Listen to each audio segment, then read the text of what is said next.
ఒక అర్హత లేని వ్యక్తి, ఒక యువత భవిష్యత్తు గురించి మాట్లాడే అర్హత లేని వ్యక్తి, యువతని ఎలాగ ముందుకు తీసుకెళ్లాలనే అంశం మీద మాట్లాడడానికి అర్హత లేని వ్యక్తి జగన్మోహన్ రెడ్డి వాళ్ళ విద్యార్థి విభాగాన్ని కొంతమందిని యువతిని కలిసి ఈరోజు కూర్చోబెట్టి ఒక ట్రైనింగ్ ప్రోగ్రామ్ ఏదో పెట్టాడంట. అసలు ఆ ట్రైనింగ్ పెట్టేదానికి నీకు అసలు అర్హత ఉందా అని నేను జగన్మోహన్ రెడ్డిని అడుగుతున్నా. ఆ పులివెందుల ఎమ్మెల్యేకి కనీసం అర్హత ఉందా అని నేను అడుగుతున్నా.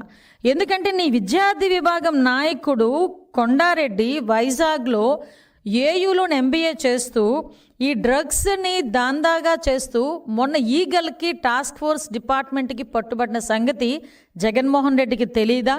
నాకు ఎమ్మెల్యే పైకరపేట ఎమ్మెల్యే గారు మీకా ఏ హోమ్కి అందరికీ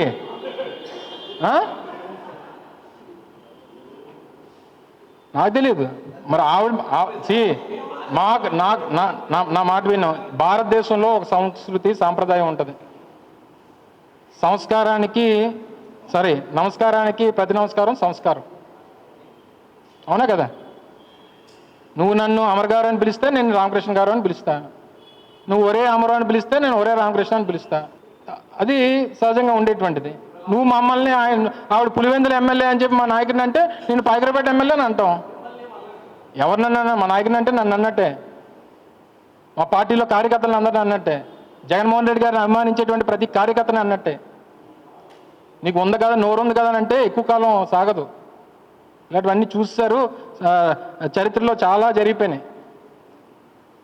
సో దయచేసి ప్రతిదానికి ఇప్పుడు ఏదో అవకాశం ఉంది, 2 కార్లు ముందు వెనకాతలు ఉన్నాయి, 4 గన్లు ముందు వెనకాతలు ఉన్నాయి అని చెప్పారంటే ఏది శాశ్వతం కాదు.